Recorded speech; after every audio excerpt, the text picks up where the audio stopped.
मुझे जो सबसे ज़्यादा डर लगता है ना, बैंक वालों से। बैंक वाले डेटा कॉम्प्रोमाइज कर, नहीं तो किसी को क्या पता किसी के अकाउंट में कितने पैसे पड़े। साइबर एज में एक्चुअल में बचना इसलिए मुश्किल है क्योंकि आपको पता नहीं कि अपराध और अपराधी आ कहाँ से रहे हैं। आप एक सब्जी वाले को स्कैनर से अपने पे कर रहे हैं, आपको क्या पता वो स्कैनर सब्जी वाले का है कि किसी क्रिमिनल का है। किसी क्रिमिनल के खाते में आपका पैसा गया या वहां से आपके पास, आपका तो खाता ब्लॉक हो गया।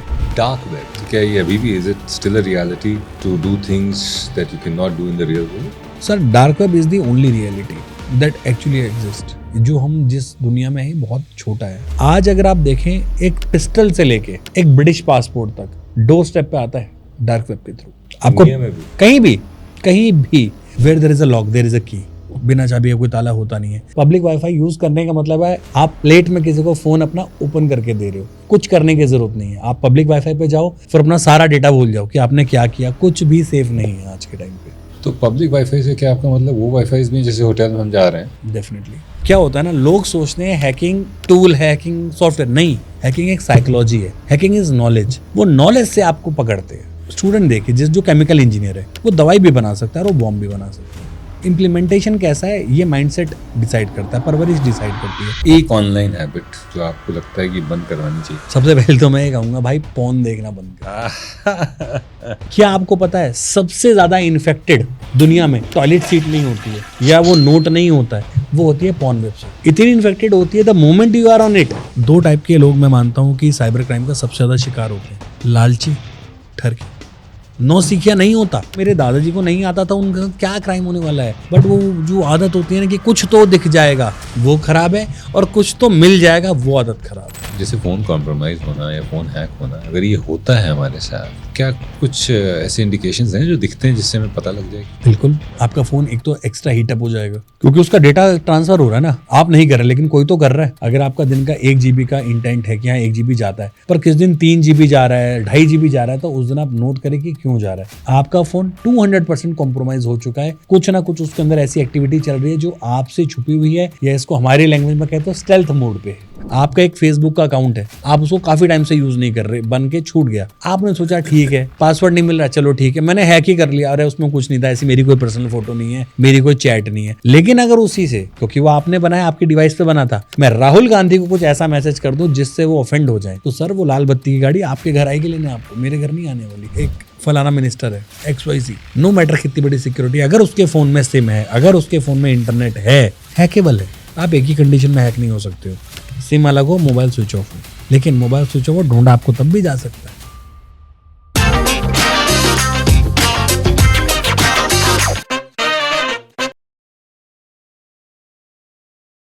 हम डिजिटल एज में हैं, सब कुछ डिजिटाइज्ड है, पैसा भी डिजिटल हो गया है।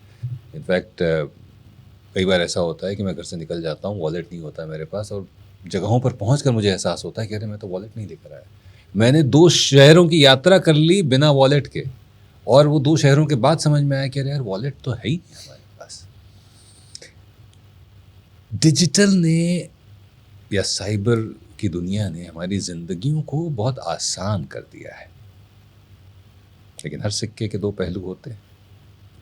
जितनी जिंदगी आसान हो गई है, उतना ही उन लोगों के लिए भी आसानी पैदा हो गई है जो आपकी जिंदगी में, आपके बैंक अकाउंट में झांकना चाहते हैं, उसमें से कुछ चुराना चाहते हैं।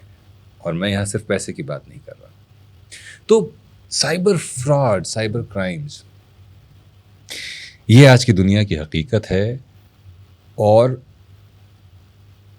साइबर दुनिया से जुड़े हुए ख़तरों से हम जितना अवगत रहेंगे उतना ही हम उनसे बच पाएंगे। Prevention starts with awareness. भाई डॉक्टर के यहाँ आप जाते हैं तो दवा देने से पहले वो डायग्नोसिस करता है आपसे, आपके सिम्टम्स के बारे में पूछता है, तो वो डायग्नोसिस है अवेयरनेस। तो हमने कहा संवाद में किसी ऐसे शख्स को बुलाया जाए जो हमारे दर्शकों को इस संवाद के ज़रिए साइबर दुनिया से जुड़े हुए कुछ प्रिकॉशंस, जुड़ी हुई कुछ बारीकियां बता सके। और हमारी खुशकिस्मती कि हम मिल गए अंकुर चंद्रकांत से, जो कि है साइबर एक्सपर्ट, और बहुत कुछ उन्होंने साइबर दुनिया में अचीव किया हुआ है। माइक्रोसॉफ्ट, गूगल को भी कंसल्ट किया है, बड़ी बड़ी जो इन्वेस्टिगेटिव एजेंसीज हैं उनको भी ये कंसल्ट करते हैं। अंकुर, हमसे संवाद करने के लिए बहुत बहुत धन्यवाद। नमस्कार सर, नमस्कार। बुलाने के लिए धन्यवाद। ये बताइए कि नेहरा जी और सुरेश रैना के साथ क्रिकेट खेलने का अनुभव कैसा रहा है? उनके साथ क्रिकेट खेलने का अनुभव सच में बड़ा अनूठा है। वो बड़े भाई की तरह हैं। मैं उनको एक्चुअल मैंने कभी क्रिकेटर समझ ही नहीं पाया, बिकॉज एक तो पड़ोसी होते हैं। मैं द्वारका पालम में रहने वाला, नेहरा जी अपने कैंट वाले, और सहवाग भैया के यहाँ से जब दूध आता था बचपन में, तो सहवाग साहब के यहाँ से? हाँ, आप लोगों उनका के- अपना अच्छा, गाय वगैरह का था अच्छा, काफ़ी अच्छा, दूध। अच्छा। तो बातचीत बहुत पुरानी है। तो पहले तो गली क्रिकेट हुआ करता था, हाँ। क्योंकि परमिशन लेने में ना उस टाइम डर लगता था, क्योंकि उस टाइम एक्चुअल में बाप बाप होता था। आज बाप बाप रह नहीं गया है, वो एक फॉर्मल परमिशन रह गई जो टेक्स्ट मैसेज में पापा येस और नो कर देते हैं। हाँ। पहले तो सामने खड़े होकर परमिशन मांगने में आफत आती थी कि अब नेक्स्ट क्या होगा, परमिशन छोड़ो रिएक्शन क्या होगा। कौन सा प्रोजेक्टाइल आएगा? बिल्कुल, प्रोजेक्टाइल तो मम्मी भी करती थी। तो साथ में खेलना काफ़ी अच्छा अनुभव रहा। जितने भी जैसे कहते हैं ना, उन्होंने गुर सिखाए, जो उनके साथ पल थे हमारे, वो एक ऐसी मेमोरी है मेरे ख्याल से जो मैं आने वाले टाइम पे अपने बच्चों को भी देना चाहूँगा। अब तो हम क्रिकेट में इतना इन्वॉल्व नहीं है, लेकिन मैंने अपने बच्चे क्रिकेट में पूरी तरह से डिवोट कर रखे हैं। कहते हैं ना, वो होता है कई बार बाप सोचता है अपना सपना बच्चों के थ्रू जिया जाए, तो like he is quite good. अभी हम टच में हैं सारे के सारे।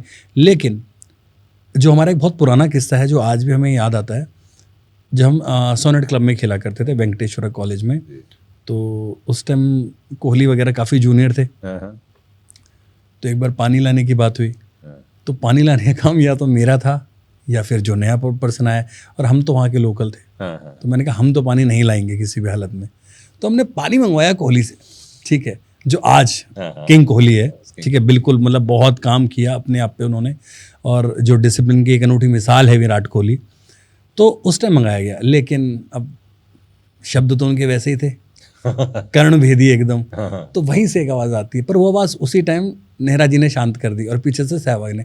तब उसको लगा यार कुछ तो बात है इस बंदे में, इसके लिए दो दो बंदे क्यों मारे फाइट करने। और उस टाइम पे वो भी चढ़ता हुआ ही खिलाड़ी था, मतलब बहुत थोरो नहीं था। तो वो कुछ पल थे। उस पल के बाद फिर थोड़ी दोस्ती अच्छी, साथ में छोले भटूरे खाना, लंच शेयर करना, कोस हम लंच मोस्टली खुद ही लेके जाते थे।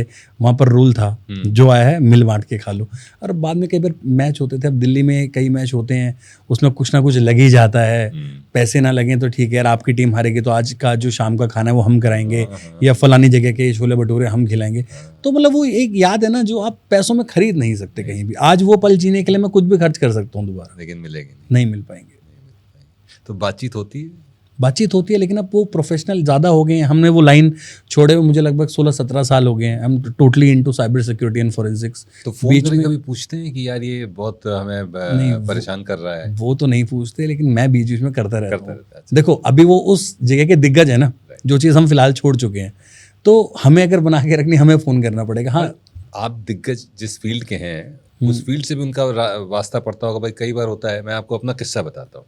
जब बिग बॉस चल रहा होता है तो बहुत प्यार मिलता है, बहुत गालियाँ भी मिलती हैं। तूने इस कंटेस्ट को निकाल दिया, तू ऐसा है, तू ऐसा। मैं बोलता रहता हूँ मैं थोड़ी निकालता हूँ, मैं तो आवाज़ वो वाली हूँ जो ये बोलता है, और मैं तो छोटा सा मुलाजिम हूँ। और कभी कभी वो इतना बढ़ जाता है कि it gets on to you. Last year ही हुआ था कि मैंने किसी को अपने जान पहचान को फ़ोन किया कि भाई ये बहुत परेशान कर रहा है, क्या कर सकते हैं। तो उनको थाने बुलवा के थोड़ा सा वो किया गया। तो कभी ऐसा होता है कि उनकी तरफ से ये फ़ोन आया कि यार ये आदमी बहुत परेशान कर रहा है, ज़रा इसकी कुंडली निकाल के हमें बताओ, या हम क्या कर सकते हैं? हाँ, कैसे पहचान सकते हैं? एक बार हुआ है, मतलब हमेशा तो नहीं, एक बार हुआ है। और अभी वो बहुत बड़ी पद पे हैं, तो नाम ना लें उनका। हाँ। तो उन्होंने कहा था कि अंकुर अभी भी है, एक्चुअली उनको ना साइबर सिक्योरिटी नहीं पता, हाँ, हैकिंग कर रहा है आजकल। अच्छा। अब उनको तो मैं कहा हाँ जी हो रही है, बताओ यार। एक वो अपनी टोन में, यार एक आदमी है पता नहीं साला रात भर फ़ोन कर रहा है तेरी भाभी को, देख जरा नंबर। तो मैंने कहा इसके तो पुलिस स्टेशन है। अरे यार वहाँ कौन जाएगा, तू करके दे दे, मैं सुबह फ़ोन करूँगा। मतलब उन्होंने टाइम भी दे दिया कि अब तू रात को सोएगा नहीं, तू काम करेगा। लेकिन एक ये प्यार होता है, उनको पता है ये जागेगा मेरे लिए रात भर। तो हमने फिर इधर उधर से करा, थोड़ा SOG वगैरह की हेल्प लेनी पड़ती है, डिपार्टमेंट में कॉल किया, थोड़ा अपने ही तरफ से देखा, तो पता लगा अलीगढ़ साइड का कोई पर्सन था।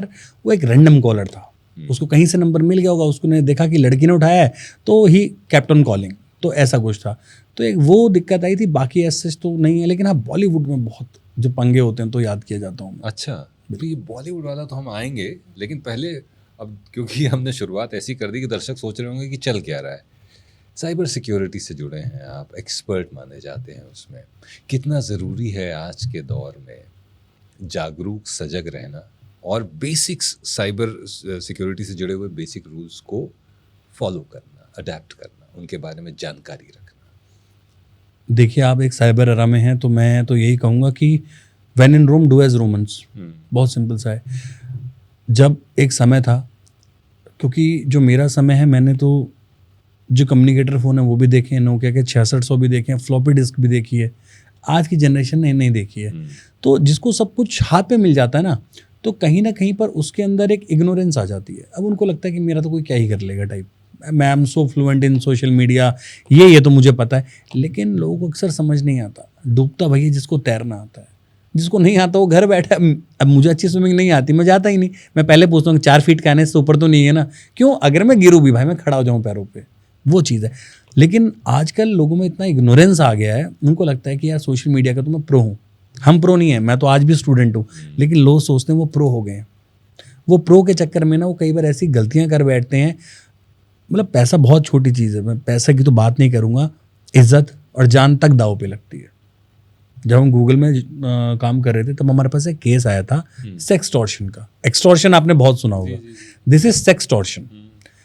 इसमें पैसा नहीं मांगा जाता, कुछ और चीज़ मांगी जाती है, और उस चीज़ के ना मिलने पे बहुत गंदे ढंग से ब्लैकमेल किया जाता है।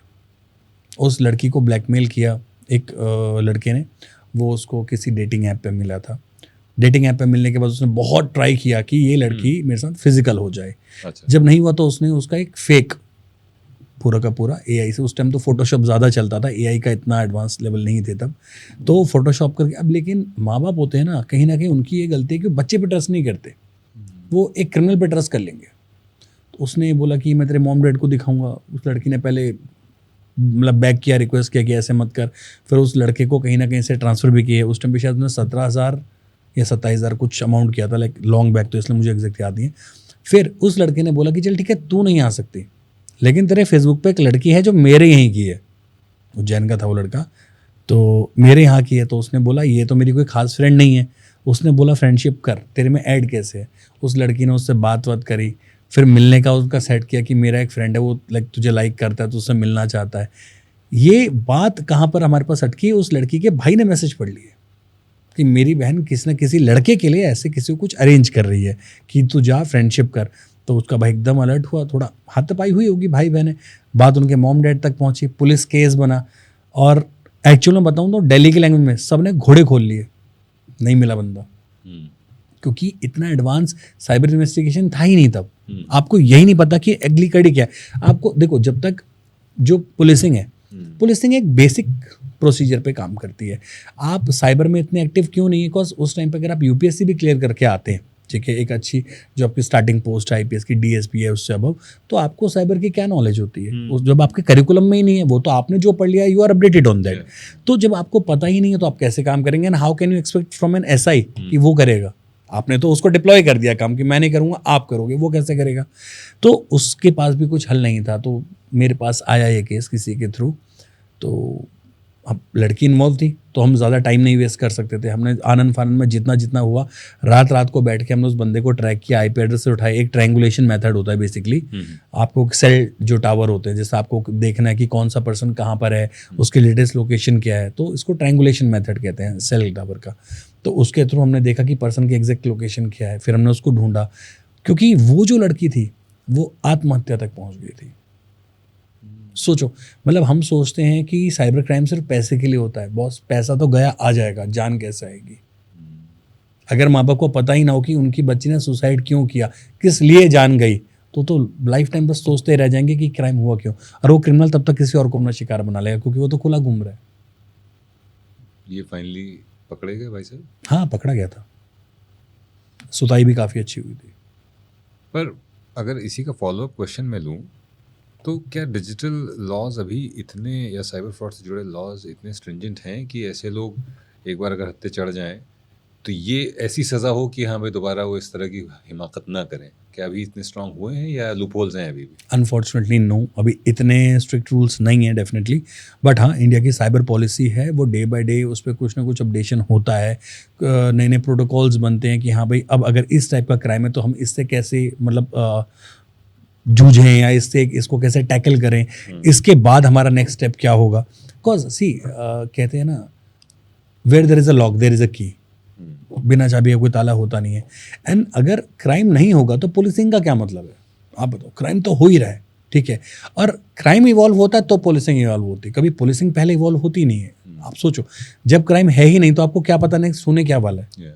तो पहले मिसहैप होगा, तब आप उसको कहीं ना कहीं से कवर करेंगे, उसकी इन्वेस्टिगेशन होगी, पुलिसिंग होगी या किसी पर्सन की रेकी होगी, आप करेंगे तो आपको पता लगेगा कि भाई क्या नॉर्मल प्रोसीजर है या इसके लिए हमें कोई अलग ही ओवरऑल एक नया मोडस ऑपरेंडी यूज़ करना है। तो जो साइबर क्रिमिनल है आज के टाइम पे, आप देखो ना, एक टाइम होता था वो ओटीपी मांगते थे, इफ यू रिमेंबर, किसी बहाने ओटीपी ले लिया, या तो कॉन्फ्रेंस कॉल करा ली, या आपको खुद ही कॉल करके ले लिया, किसी ने अनजाने में दे दिया। अब तो ओटीपी की भी जरूरत नहीं होती है, इतनी चीज़ें आ गई, ओटीपी बाईपास कर लेते हैं वो लोग। क्लोनिंग कितनी कॉमन हो गई है बताओ आप। ये ओटीपी बाईपास, ये थोड़ा सा अगर हमारे दर्शकों के लिए आप सिंप्लीफाई कर दें। ओटीपी बाईपासिंग बेसिकली क्या होता है, जब एक अटैकर आपसे ओटीपी ना लेके आपकी स्क्रीन को या पे आपके डिवाइस को ही कैप्चर कर लेता है, उसके बाद उस पर्टिकुलर डिवाइस पे कोई भी एसएमएस आ रहा है, कोई भी कॉल आ रही है, आप कोई भी स्क्रीन ओपन करके बैठे हैं, वो पूरा इजीली उसको एक्सेस कर लेता है। ये जनरली ट्रोजन मेथड से होता है, या कई बार अगर वो आपके नोन में है, सेम वाईफाई भी है, तो सेशन हाईजैक भी कर लेते हैं आजकल। सेशन हाईजैकिंग एक बहुत कॉमन मेथड है, हैकिंग या एथिकल हैकिंग जो भी कहें। सेशन हाईजैकिंग के थ्रू आपका डिवाइस ईजिली मैं एक्सेस कर सकता हूँ अगर हम सेम वाईफाई पे है, और उस कई बार तो सेशन हाईजैकिंग की भी ज़रूरत नहीं है, अगर हम सेम वाईफाई पे हैं तो ये मेरे ही डिवाइस है। इसलिए तो कहते हैं पब्लिक वाईफाई यूज़ नहीं करने। पब्लिक वाईफाई यूज़ करने का मतलब है आप प्लेट में किसी को फ़ोन अपना ओपन करके दे रहे हो, कुछ करने की ज़रूरत नहीं है। आप पब्लिक वाईफाई पे जाओ, फिर अपना सारा डेटा भूल जाओ कि आपने क्या किया, कुछ भी सेफ नहीं है आज के टाइम पे।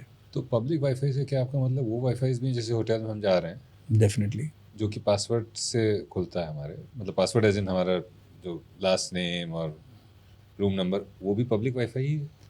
अगर मुझे रिसेप्शन से पता है कि रूम नंबर 706 है और उसमें लास्ट नेम कोई विक्रम सिंह है, तो मुझे कितनी देर लगेगी सेम वाईफाई पे कनेक्ट करने में। इसमें तो पासवर्ड है ही नहीं, आप समझो। This is actually open WiFi, enterprise editions होते हैं ये सारे के सारे, इसमें तो कुछ नहीं है। आप हयात में जाओ, वेस्टर्न में आप रुको, गुड़गांव में, रूम नंबर 1011, और आपको नीचे जाके पता करना 1011 में कौन है। अब इतना तो सोशल इंजीनियरिंग चल जाती है ना, वो बोलेंगे यहाँ तो कोई भटनागर साहब है, लास्ट नेम में भटनागर डालना, वाईफाई पे आप आ गए, क्या दिक्कत है। लोग तो क्या करते हैं, कई बार राउटर की सेटिंग्स तक में घुस जाते हैं। राउटर ही तो मेन है जहाँ से सारा का सारा आपका डेटा इनफ्लो आउटफ्लो हो रहा है, जो आपको कनेक्शंस दे रहा है, आपको एक कहते हैं ऑथेंटिकेशन दे रहा है कि yes you are the legitimate user, आओ कनेक्ट हो। अब आपका एक पार्सल है, इसको मैं लेमन में समझाता हूँ हमारी ऑडियंस को भी। आपने एक पार्सल किसी को भेजा, वो पार्सल लेके मैं जाने वाला हूँ, बट मेरे बदले कोई और बंदा वो पार्सल सेम लेके चला गया, तो उसको तो वही लगेगा कि ये ऑथेंटिक पर्सन है। तो उसने वहाँ से जो कोड शेयर करना है या जो पैसा देना है वो तो उसको मिला, मुझे कुछ नहीं मिला, आई एम बेयर हैंडेड। यही चीज़ होती हैं जब आप एक करेक्ट कनेक्शन बनाने के चक्कर में एक डुप्लीकेट या सूडो कनेक्शंस कहते हैं इनको, सूडो कनेक्शन पर क्लिक कर लेते हैं। आप अपने घर पे, मैं आप पे डीडोस अटैक करूँगा। डीडोस होता है denial of service, DDoS, distributed denial of service. ये एक अटैक होता है बेसिकली, आप बॉट्स बना के कर सकते हैं। बहुत हैवी नहीं है कि आपको बहुत हैवी मशीनरी चाहिए, बहुत हैवी फ्रेमवर्क चाहिए, बेसिक अटैक है। ये करके मैं कंटिन्यूस आपके अगर वाईफाई पे पिंग रिक्वेस्ट भेजूँ कनेक्ट करने की, वो करेगा ही नहीं क्योंकि मेरे पास पासवर्ड नहीं है। बट इतने ओवरलोड से वो तो ठप हो जाएगा थोड़ी देर के लिए, हो सकता है रिबूट भी हो जाए। वही टाइम मेरे को चाहिए कि आपका है VVS, मैंने अलग से एक SSID बना दी VVS। अब जब आपका भी डिस्कनेक्ट हो गया डीऑथेंटिकेट करके, तो आप क्या करोगे, दोबारा कनेक्ट करोगे। आप देखो कहाँ है VVS, ये रहा, पर वो तो मेरा, आपका वाला तो गया, वो मेरा है। अब उसमें क्या करोगे कनेक्ट करने के लिए, ऑब्वियसली पासवर्ड, क्योंकि आपको लगेगा डीऑथेंटिकेट हो गया है। डीऑथेंटिकेट के बाद पासवर्ड तो डालना पड़ेगा। वो पासवर्ड तो मैंने ले लिया ना आपसे, आपका पासवर्ड आपने दिया। देखो क्या होता है ना, लोग सोचते हैं हैकिंग टूल, हैकिंग सॉफ्टवेयर, नहीं, हैकिंग एक साइकोलॉजी है। हैकिंग इज नॉलेज, वो नॉलेज से आपको पकड़ते हैं। हैक इंसान होता है, मशीनरी कहाँ हैक हो रही है। अब अगर आप बात बोले, एक मेरे पास केस आया था इधर के अमरोहा के एक MLA हैं, उन्होंने कहा कि मेरे कोई फलाना अब नहीं रहे दुनिया में, इनका जीमेल एक्सेस करना है तो पासवर्ड दे दो। मैंने कैसे? इंसान जिंदा हो तो हम हैक कर लें उसको कैसे भी करके। अब जो है ही नहीं, जो इसके दिमाग में था वो निकल पड़े अपनी दूसरी यात्रा पे, हम कैसे करेंगे? फिर उनका गूगल में हमने वहाँ पर करवाया कुछ लेटर वेटर लिख के, तो वहाँ से सेटल हुआ। तो हैकर आपके माइंड से खेलता है, पासवर्ड उसको आप खुद देते हो। हैकिंग चीज़ क्या होती है? कुछ भी नहीं। इंटरेस्टिंग। तो डिजिटल अरेस्ट की अगर बात करें, आजकल डिजिटल अरेस्ट भी बहुत कॉमन हो गया है। डिजिटल अरेस्ट, लेकिन क्यों फंस रहे हैं लोग इसमें? सर लोग इसमें फंस नहीं रहे हैं। लोगों के ना, हर इंसान के ना बैक ऑफ द माइंड एक डर होता है। सबके डर अलग हैं। मुझे क्या डर है कि यार मैंने किसी पर्सन ने कोई काम किया और वो अचानक मुझे बोले यार जो तूने किया था ये तो करना नहीं था, कुछ और करना था। मुझे लगेगा यार मेरी तो सारी मेहनत पानी में हो गई। मुझे डर दोबारा काम, मेरे को काम से डर नहीं है, मुझे एक काम 2 बार करने में बड़ा डर लगता है कि नहीं यार मैं वो अपना 100% पोटेंशियल नहीं दे पाऊंगा। अभी ब्रिगेडियर साहब की बात करते हैं, देहरादून के ही हैं, तो उनके साथ भी डिजिटल अरेस्ट का हुआ था। लगभग 6.5 करोड़ गए थे उनके, पर सब ने इस पर ध्यान दिया कि डिजिटल अरेस्ट हुआ 6.5 करोड़ गए। मैं तो ये कह रहा हूँ 6.5 करोड़ सेविंग अकाउंट में कर क्या रहे थे, वो कोई नहीं देखता है। तो जितना हाईली डेकोरेटेड पर्सन होता है, हाईली टैलेंटेड पर्सन होता है, एक अलग इंटेलेक्ट पे, उसको लगता है यार मैं तो इम्यून हूँ इन चीज़ों से, मेरा हैकर क्या कर लेगा। बट हैकर इसी चीज़ का तो फायदा उठाते हैं आपकी ओवर स्मार्टनेस का। अरे आपको लगता है कुछ नहीं है। हमें एक बच्चा होता है, हम बच्चे को कैसे डर डर के बताते हैं कि बेटा सॉकेट में हाथ नहीं डालना। हम क्या करें, हम बोल देंगे एक बार डाल ले, झटका लग जाएगा बढ़िया वाला, तो अपने आप ही नहीं डालेगा। पर वो तरीका नहीं है ना। अगर वो मेरा बच्चा, मैं नहीं करूँगा, किसी का डाल रहा तो फिर वो एक अलग बात है। ठीक है, अपने बच्चे के लिए कोई गलत नहीं चाहता। तो सेम वे हैकर भी इसी मेंटालिटी पे काम करते हैं। उसको पता ही अब उस एज में है, इसको सीखना सिखाना पसंद नहीं है, इसको जो ऑर्डर देंगे तुरंत मानेगा। और एक डेकोरेटेड पर्सन के पास इज्जत ही तो होती है इस एज में, वो इज्जत पे आपके वार करते हैं। अगर आपने ये नहीं किया, जैसे आपको क्या करेंगे, एक वीडियो आ जाएगा, वीडियो कॉल आपने गलती से उठा लिया, आपको क्या पता उसके पीछे कौन है। वहाँ एक प्री रिकॉर्डेड वीडियो चल रही है, लड़की है, न्यूड है, वो कुछ कर रही है, मतलब अश्लील हरकतें, पर आपने तो देख लिया, 2 मिनट भी देखा, वहाँ रिकॉर्डिंग हो गई। अब उतना तो बहुत है ना, उसको आप 2 सेकंड की रिकॉर्डिंग को तो 20 सेकंड की बना सकते हो ना आज के टाइम पे। 2 सेकंड के लिए आपका फेस आना ज़रूरी है, एंड वो आपको ओरिजिनल फेस है, ऐसा भी नहीं उसने एआई किया है, फेस तो आप ही का है। अब वो आपको एक वीडियो भेजते हैं, हाँ भाई भेज दूँ, अब वो बंदा क्या करेगा? ये चीज़ें होती हैं। अब उसको लगता है कि भाई मैं तो हर जगह से ख़त्म हूँ, मेरी इज्जत खत्म है। लोगों को ये नहीं होता कि यार डिजिटल अरेस्ट जैसी कोई चीज़ है ही नहीं। और इतनी बार इवन आरबीआई है, टाइम टाइम पे स्टेट पुलिस डिपार्टमेंट्स है, अलग अलग लॉ इन्फोर्समेंट है, सब बोलते हैं डिजिटल अरेस्ट जैसा कुछ नहीं है। सुप्रीम कोर्ट तक ने अपनी वेबसाइट पे, जहाँ जहाँ उनके पेजेस हैं, हर जगह अच्छे से अवेयरनेस दी है। लोग लेते कहाँ हैं? जो मैं कहना, ignorance is a bliss but not always. कुछ चीज़ें आपको देख के अपनानी पड़ेंगी। नो मैटर आपका क्या एज है, क्या जेंडर है, क्या क्लास है, आप कहाँ से आ रहे हो और किस वर्ग को बिलोंग करते हो। बॉस अटैक सबके लिए है, एक के लिए नहीं है। जो वहाँ पर क्रिमिनल बैठे हैं ना, उनका दिन का गल्ला होता है। जो भी उनके ऊपर बॉस होते हैं उनको like 10 lakh 12 lakh per day का देना पड़ता है। कहाँ से लाएंगे? आप ही से तो लाएंगे। एक आपने सुना कभी चाय वाले के साथ क्राइम हो गया, चाय वाले का डिजिटल अरेस्ट हो गया? उनको पता है नहीं है इसके पास, कुंडली पता है उसकी, आपकी कुंडली देख के आ रहे हैं तो आपको सजग होना है ना। तो ये चीज़ होती है। डिजिटल अरेस्ट में जनरली क्या करते हैं, एक सीबीआई सीआईडी की एक ड्रेस पहन लें, वो पीछे लॉकअप दिखा देंगे, किसी आईपीएस की कोई यूनिफॉर्म पहन लेंगे और आपको डराएंगे धमकाएंगे। देखो, और पीछे ना इतना अच्छा नॉइज़ बना के रखते हैं वो एआई से आज के टाइम पे, हेड्स ऑफ, कि आपको लगेगा एक्चुअल में पुलिस स्टेशन है। भाई अगला वो जो खाली लॉकअप है वो मेरा, वो कहेंगे वो देख रहा है, इसमें बिठाऊंगा।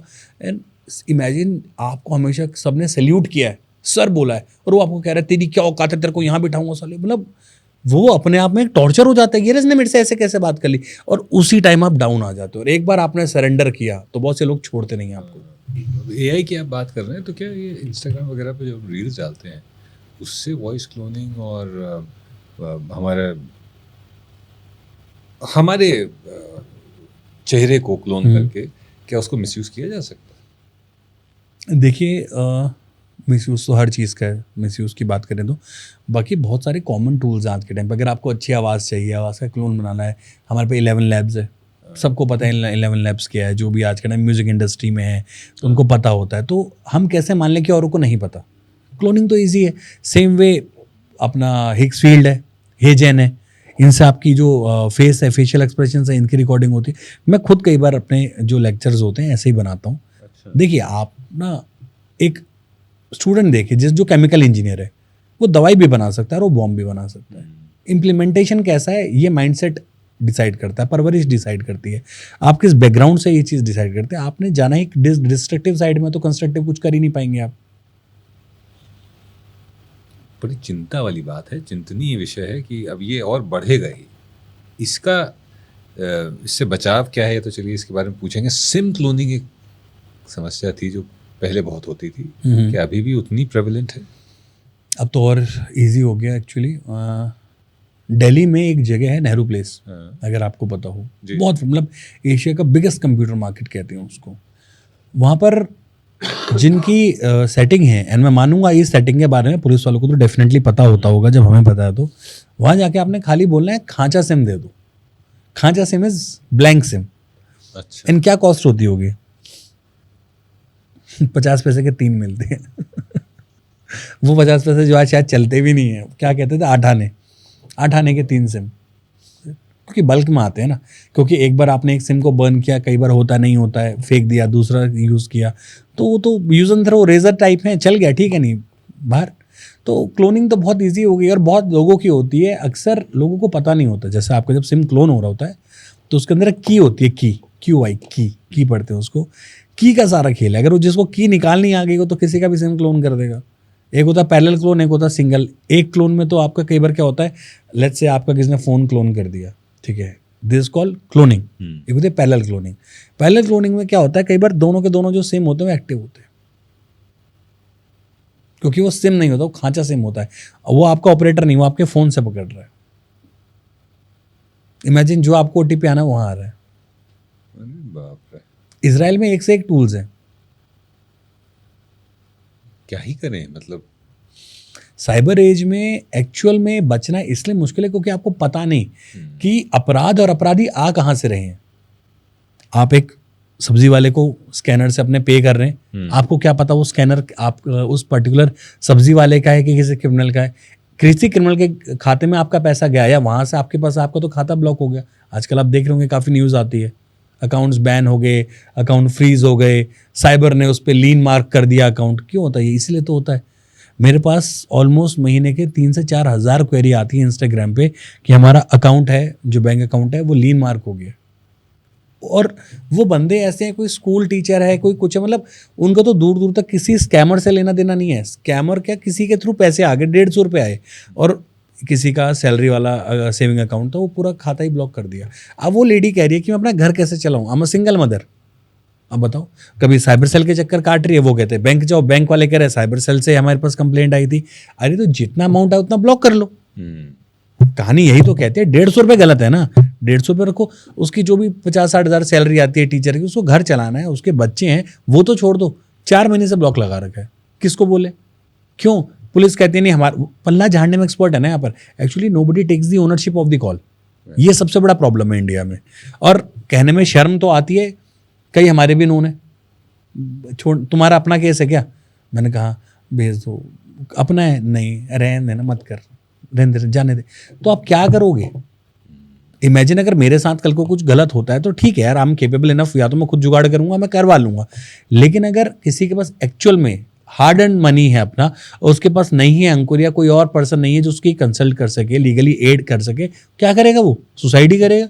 आई थिंक आपको पता होगा, पुणे में केस हुआ था ऐसे ही, पुणे नागपुर में।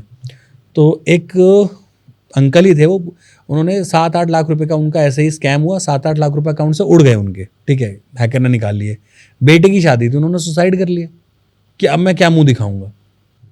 अब आप बताओ, जिस घर में डेथ होगी उसमें वैसे भी शादी हो सकती है क्या? शादी तो वैसे ही गई, पर अगर वो चीज़ बताते तो हो सकता है कुछ ना कुछ हल निकलता। अब उनको लगा इतना बड़ा अमाउंट चला गया, कुछ होना है नहीं, उन्होंने कॉल वॉल की, सबने टरका दिया होगा, सुसाइड कर लिया उन्होंने।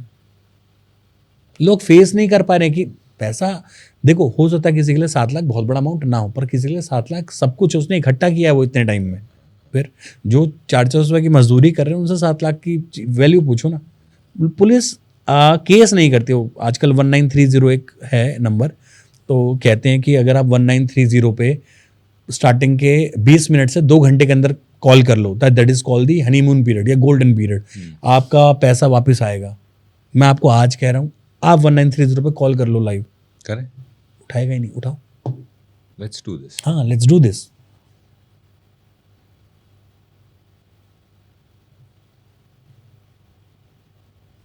साइबर क्राइम हेल्पलाइन नंबर 1930 में आपका स्वागत है। Welcome to cyber crime helpline number 1930। मेरे पास अभी लेटेस्ट केस आया है, उसकी रिपोर्ट कराएंगे। क्राइम हेल्पलाइन नंबर 1930 में आपका स्वागत है। नई वित्तीय साइबर अपराध शिकायत दर्ज करने के लिए एक दबाएं। गैर वित्तीय शिकायत दर्ज कर आपकी कॉल ऑपरेटर के पास स्थानांतरित की जा रही है। आपकी किस्मत अच्छी है, अब यहाँ तक पहुँच गए। तैयार रखें। मोबाइल नंबर, बैंक खाता संख्या, लेन देन संख्या, लेन देन का तरीका आदि।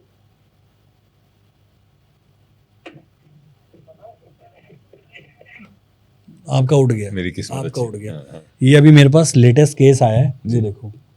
इस बच्चे का आखिरी है मैसेज मेरे पास 1737, मतलब 537 का अभी का। इस बच्चे के 18,000 रुपये मेटा ने काट लिए। गूगल कह रहा है कि मैं रिफंड नहीं करूंगा, आपने परचेज किया सब्सक्रिप्शन। वो कह रहा है अगर सब्सक्रिप्शन परचेज हुआ तो मेरे फ़ोन से कुछ तो एंट्री होनी चाहिए, आप मुझे प्रूव कर दो मेरे फ़ोन से हुआ है। वो मानने को तैयार नहीं है, कह रहा नहीं जी आप ही का पासवर्ड है, आप ही का UPI पिन है। अब मैंने उसको कहा था 193, इसका देखो रोने वाला आ रहा है कि भैया वो लोग फ़ोन, यहाँ पर इसमें गंदी बातें बहुत लिखी हैं। अच्छा ठीक है। सेकंड लाइन पढ़ो, रोने वाले के नीचे देखो क्या है, कैसे दिखा दे। अरे अरे अरे, तो हाँ। अब बच्चा फ्रस्ट्रेट है ना, वो तो देगा गाली, अब क्या करें, हमें नहीं दे रहा ऊपर। अब इसका मैसेज ही मैं आपको अगर दिखाऊं, ये देखो इसका मैसेज यहाँ से स्टार्ट हुआ, मैं उसको क्या बोलूं और मैंने इसको क्या रिप्लाई किया, ये आप देखिए। मैं कहीं मीटिंग में था, तेरा मैसेज जब से देखा मेरी हंसी नहीं रुकी उसका मैसेज पर। हेल्प मांगता है यार। मैंने कहा ऐसे कौन हेल्प, मेरे पे ऐसे दिन के 100 से 200 मैसेज आते हैं, सोचो जब कहीं से हेल्प नहीं हो रही तभी तो मेरे पास आ रहे हैं। मेरा अपना 1930 का एक्सपीरियंस है, कुछ नहीं किया, कुछ नहीं होता। और ऐसा प्रोसीजर है कि आप वो देख के प्रोसीजर में मेरा मत हट गया। मैंने कहा जाने दे यार, 5,000 रुपए की बात है। यही किसी होता को है। वाइन गिफ्ट करके भेजनी थी, ठीक है, मैंने ऑनलाइन निकाला नंबर और वो फ्रॉड निकला, पैसे ले लिए और मैं मतलब कुछ कर ही नहीं पाया। वो इतना कॉम्प्लिकेटेड है, ऐसे ये करो, वो IP एड्रेस डालो, ये डालो, वो डालो, कैसे करेगा भाई आदमी, आम आदमी। और उसके बाद भी आपकी समस्या का निस्तारण कुछ नहीं है। कुछ नहीं है। एक 3 दिन या 7 दिन के बाद एक IO अपॉइंट होगा, वो आपको कभी कॉल नहीं करेगा, आगे तो बहुत बड़ी बात है। उसका डिटेल आपके पास आएगा, आप कर लो, आपके पैसे हैं, आप कॉल कर लो उसको, आप करोगे, वो बताएगा, पूछेगा क्या एक्नॉलेजमेंट नंबर था, बताओ क्या है, उसको कुछ नहीं पता आपके बारे में। तो अपॉइंट क्यों हुआ भाई तू? तुझे हमसे ज़्यादा हमारा केस पता होना चाहिए, तू हमें बताएगा ना, हम क्या बताएंगे, क्योंकि हमें जो बताना था हम 1930 रुपये मतलब अपडेट करवा चुके हैं। अब तू बताएगा जो हमें कराएगा, वो हमसे ही पूछ रहा है। एंड कई बार लड़कियों के साथ हो जाता है। अभी देहरादून में कुछ गर्ल्स थी कॉलेज की, वहाँ पर हमारे उधर, तो उन्होंने बच्चों का क्या था ना, एग्जाम में बैक आती है, ठीक है, तो बैक में फिर दोबारा फ़ी देनी पड़ती है बैक के एग्जाम की। अब वो घर से कौन ले, क्योंकि पता लग जाएगा बैक आई है, जो भी होती है 700-800 रुपये, 1,000 रुपये। तो उन्होंने एक स्लाइस है और भी बहुत सारी थी उस टाइम, कट लोन करके थी, ठीक है, शार्क एक्स, बहुत सारी लोन की ऐप थी, ठीक है। उन्होंने उससे पैसे ले लिए, किसे 3-3 हज़ार 4-4 हज़ार लिए। उन्होंने बिना कोई पैन कार्ड चेक के सटक से पैसे डाले, लड़कियां खुश। पर उन्होंने जब उनकी ऐप इंस्टॉल करी ना, अब क्या होता है, हम जल्दी okay okay okay I agree करके ठग से आगे पहुंच जाते हैं, पैसे चाहिए होते हैं, पर उनको ये नहीं पता होता कि उसका पूरा फ़ोन का डेटा एक्सेस हो गया। फिर वो लड़का उसकी मतलब न्यूड इमेजेस बना के उसको भेजने लगा कि देख पैसे नहीं देगी तो ये करेंगे। उस लड़की ने उतना अमाउंट तो 3 बार दे दिया, 3 बार उतना अमाउंट दे चुके हैं, फिर भी पीछे पड़ा था। फिर मैंने उसको बोला तुमने गलती है की, मैंने कहा पहले तो सोशल मीडिया डीएक्टिवेट करो सारा, फिर वो भेज नहीं पाएगा ना कहीं, डीएक्टिवेट करो, उसके बाद ऐप को अनइंस्टॉल करो, 1 हफ्ते कुछ मत करो, क्योंकि वो कंप्लेंट लिखवा चुकी थी पुलिस वाले, इसका प्रिंट आउट दो, उसका प्रिंट आउट दो, कुछ भी नहीं हुआ उसका, कुछ भी नहीं। एक हल्द्वानी से केस था मेरे पास, नेहा नाम है, तो उसके भी लगभग 65-70 लाख रुपए का काम था। सोचो, एक एक्मी नाम से, एक्मी नाम से एक इन्वेस्टमेंट कंपनी बनी, आप पैसा डालो आपका पैसा बढ़ेगा। अब होता क्या है, मैंने एक ऐप बना ली, उसमें आपने पैसा डाला, ऐप तो मेरी है, मैं पीछे बैकएंड से जो मर्जी नंबर दिखा दूँ, आपको क्या पता है, आपका पैसा बैंक में है, एक नंबर ही तो है, आप देख नहीं सकते। आप अभी मोबाइल में अपना अकाउंट चेक करोगे, just a number, it's not money, ठीक है। तो जब आप मुझे ट्रांसफर करोगे again it's a number, it's not money. ये आपको समझना पड़ेगा। पैसा ट्रांसफर हो ही नहीं रहा है, पैसा तो अपनी जगह पे एकदम स्थिर पड़ा है। जब मुझे चाहिए होगा वो नंबर दिखा के मैं एक एक्स अमाउंट उठा लूंगा। तो यही हुआ, उसने डाले जैसे स्टार्टिंग में 10 लाख, मैंने यहाँ से 14 कर दिए, वो करी 10 के 14, अमाउंट नहीं आया, वो सिर्फ एक नंबर है, बट वो उसकी आंखों को बहुत भा गया, 14 हो गए। फिर उसने बोला कि चलो आपका ना परफॉर्मेंस हमें अच्छा लगा, 4 हम भी देते हैं, 18। वो पागल हो गई। वो हेरा फेरी में तो अनुराधा जी 21 दिन में कर रही थी, यहाँ तो 4 दिन में पैसे डबल से भी ज़्यादा होने वाले हैं। फिर उसने बोला कि हमारा ना एक बम्पर वो चल रहा है, अगर आप इसमें करते हैं तो लगभग 60-65 की इन्वेस्टमेंट है, आप ये करोगे एक तो आपका 3 करोड़ हो जाएगा, प्लस उस 3 करोड़ में से आप हर महीने 3 लाख रुपए निकाल सकते हो एज अ सैलरी। तो उसको क्या ही चाहिए, और वो 3 लाख पड़े एज इट इज़ उम्र भर के लिए, उसने डाल दिए वैसे। उसके पास बैंक की स्लिप है, उसके पास जो ट्रांजेक्शन है उसकी स्लिप है, सब स्लिप है, लेकिन मामला वही है। 65 लाख तो बहुत बड़ा होता है, चलो 65-100 के लिए नहीं, 65 लाख के लिए तो एफर्ट डालने चाहिए थे, लोग नहीं डालते। अभी यही काम मैं किसी हमारे जब मुंबई में होते हैं आमदार खासदार, उनके थ्रू कराता, यूँ होता, भागना पड़ता है ना। तो आजकल ओबलाइज करने के भी तरीके हैं, सबको ओबलाइज नहीं किया जा रहा, ये प्रॉब्लम है। आपका सुरक्षा व्यवस्था पे तो भरोसा है, बिल्कुल है, न्याय व्यवस्था पे भरोसा कैसे होगा? पुलिस खाली सुरक्षा के लिए नहीं, सुरक्षा पैसों की भी तो चाहिए यार। इंसान जी किस ले रहा है, पैसे कमा रहा है, खा रहा है, परिवार चलाना, वो पैसा ही नहीं रहा तो उसका क्या फायदा? तो ये जैसे फ़ोन कॉम्प्रोमाइज़ होना या फ़ोन हैक होना, अगर ये होता है हमारे साथ, तो क्या कुछ ऐसे इंडिकेशंस हैं जो दिखते हैं जिससे हमें पता लग जाए कि बिल्कुल, आपका फ़ोन एक तो एक्स्ट्रा हीटअप हो जाएगा, अच्छा, क्योंकि उसका डेटा ट्रांसफ़र हो रहा है ना, आप नहीं कर रहे लेकिन कोई तो कर रहा है। डेटा रेगुलर इंटरवल पे ट्रांसमिट हो रहा है, तभी तो हैकर को आपके डिवाइस का एक्चुअल एक्सेस का फायदा है। जब तक डेटा या स्क्रीनशॉट्स नहीं लेगा तो आपका डेटा ज़्यादा पीक करेगा। जैसे आप एवरेज देखें, और ये सभी के लिए, आप अपने डेटा का ना कंजम्पशन ज़रूर नोट करें आज के टाइम पे। अगर एक दिन में आप, आजकल तो बहुत कॉमन हो गया, 1-1.5 GB खाई जाते हो आप स्क्रॉलिंग में। अगर आपका दिन का 1 GB का इंटेंट है कि हाँ 1 GB जाता है, पर किस दिन 3 GB जा रहा है, 2.5 GB जा रहा है, तो उस दिन आप नोट करें कि क्यों जा रहा है। आपका फ़ोन 200% कॉम्प्रोमाइज़ हो चुका है, कुछ ना कुछ उसके अंदर ऐसी एक्टिविटी चल रही है जो आपसे छुपी हुई है, या इसको हमारी लैंग्वेज में कहते हो स्टेल्थ मोड पे है। तो ये आपको देखना पड़ेगा। डेटा का एकदम पीक करना, फ़ोन ओवरहीट होना, जल्दी डिस्चार्ज होना, क्योंकि यूटिलिटी तो चल रही है ना आपकी, फ़ोन जल्दी डिस्चार्ज होना। और आजकल एक ये भी है, जैसे आप रात को तो यूजुअली लोग क्या बेड साइड पे ही रखते हैं फ़ोन। वो बहुत कहने वाली बात होगी, हम फ़ोन दूर रखते हैं, बेड साइड पे ही होता है, एंड ज़रूरी है। मुझे आपकी ज़रूरत है, मेरे को मेडिकल हेल्प चाहिए, आपका फ़ोन दूर पड़ा, आप कैसे आओगे? रखना तो बेड साइड पे ही पड़ेगा। लेकिन जब बेड साइड पे रखते हो ना, अगर आप ध्यान से देखो, आपके नोटिफिकेशन वगैरह जिस ऐप के नहीं आ रहे, और बिना नोटिफिकेशन के फ्लैश हो रहा है फ़ोन, स्क्रीन बार बार अप हो रही है, इसका मतलब काम चालू है बॉस। ये बेसिक तरीके हैं, आप कभी इसको नोट करना। जो भी होगा, अगर अटैकर आपका नोन है तो उसको पता है आपका स्लीपिंग टाइम क्या है। कहते हैं ना, हैकिंग इज लाइक किडनैपिंग। उसको पता है बच्चा किस टाइम स्कूल जाएगा, वो उसी टाइम पे अटैक करेगा। जब बच्चा घर में खा रहा है या उसके साथ गनर है तो नहीं जाएगा ना। अब आपका डेटा वैल्यूएबल है, आप शाह साहब हो, ठीक है, तो आपका डेटा वैल्यूएबल है बॉस, तो हाथ लगाने में डर लगेगा, क्योंकि बच्चे के साथ गनर भी जा रहे हैं, वहाँ पंगे नहीं। पर आपका डेटा है कि चलो ठीक है यार, मैंने तो भेज दिया, आपने भेजा है ना। अब उस आप समझो, इमेजिन मैं अभी भी कर सकता हूँ, मेरे लैपटॉप नहीं है, आपने मुझे बोला हाय अंकुर कैसे हो, और मैं ही उस मैसेज को बीच में ऑल्टर कर दूँ, यहाँ पर आएगा how are you doing idiot. आप सोचो, और मैं वो दिखाऊं, ये व्यूअर्स क्या भेज रहे हैं मुझे, आपकी छवि गई, मेरी नहीं, आपके फ़ोन से आया वो, और वो आपके फ़ोन में भी ऑल्टर होगा, आपने नहीं किया, मैंने किया। ये चीज़, पैकेट कैप्चर, पैकेट इंजेक्शन, बहुत सारी चीज़ें हैं, मतलब जिनके बारे में काफ़ी लोगों को नहीं पता। देखो आजकल को स्टूडेंट्स हैं डेफिनेटली, जो बीटेक कर रहे हैं, बीसीए कर रहे हैं, बच्चे बहुत अच्छा लगता है जब क्यूरियस होते हैं इन चीज़ों के लिए, वो इनको सीखते हैं। लेकिन कुछ बच्चे सीखने के लिए नहीं सीखते, वो मज़े के लिए सीखते हैं, वो मज़े में ही रह जाते हैं। लेकिन अगर आप इसको सच में एज अ करियर देखें, या देखें इसमें मैं क्या कर सकता हूँ, तो boss it's a never ending field. आप बताएं, हमें लगता है अगर वर्ल्ड वॉर होता है, मैं बहुत छोटी चीज़ कहता हूँ, और शायद ये बहुत ज़्यादा डिप्लोमेटिक बात भी है, मैं नहीं कहा, आज से पहले मैंने कहीं जिक्र नहीं किया, लेकिन आप सोचिए अगर वर्ल्ड वॉर होता है तो वर्ल्ड वॉर कैसे होगा? यहाँ से आपके पायलट्स गए, सेटकॉम होता है, सैटेलाइट का पूरा कम्युनिकेशन, वो बताएगा ना किस जगह क्या है। इमेजिंग की अलग सैटेलाइट होती है जो इमेजिंग करती है, कहाँ पर क्या पड़ा है, क्या नहीं पड़ा है, बेस कहाँ पर है। नहीं तो देखो ऊपर से ना चाइना नहीं दिखता है। इतना सा कॉकपिट है, हम ज़्यादा जगह में बैठे हैं, कॉकपिट से चाइना नहीं दिखता है, लेकिन मिसाइल का एम तो चाइना है। जब तक आप यहाँ से कोऑर्डिनेट नहीं शेयर करोगे वो नहीं जाएगी। मैंने आपका रिले ब्लॉक कर दिया, भेजो। पायलट घूम रहा है ऊपर, पेट्रोल फूक रहा, कुछ नहीं कर पाएगा, समझो। तो साइबर वॉर इतना खतरनाक होता है। अगर मैंने आपका कोई पर्टिकुलर चैनल सीज कर दिया आर्मी का, जहाँ से आप यहाँ से रेडियो फ्रिक्वेंसी भेज रहे हो, खत्म हो गए ना आप। क्या करोगे आप? ये तक नहीं बताओगे कि भाई तेरे से 200 मीटर तक आ चुके हैं वो लोग, आप बैठ के अंदर पार्टी कर रहे हो, चिकन बन रहा है।